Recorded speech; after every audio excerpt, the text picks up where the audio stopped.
Chairman Javed Iqbal की ज़ेर सदारत नैब एग्जीक्यूटिव बोर्ड का इजलास जारी है, जिसमें मुख्तलिफ रेफरेंसेस और इंक्वायरीज की मंजूरी दिए जाने का इम्कान है। इसी पर बात करते हैं, शहरियार खान हमारे साथ मौजूद है। शहरियार, अहम इजलास जारी है, ये बताएगा क्या कोई नई इंक्वायरीज पे ज़ेर गौर है?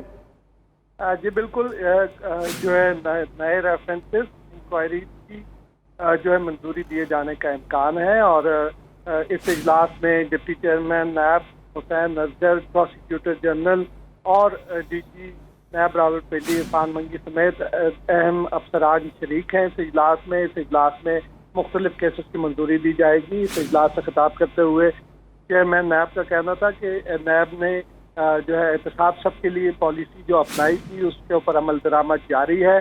और मुल्क की जो लूटी हुई रकम थी उसमें से 326 अरब रुपए अब तक कौमी खजाने में जमा कराए जा चुके हैं। नैब का कोई सियासी एजेंडा नहीं है और नैब अपने जो बद किरदार और बदउनवान अनासर है उनके खिलाफ अपनी कार्रवाइयाँ इसी तरह जारी रखेगी।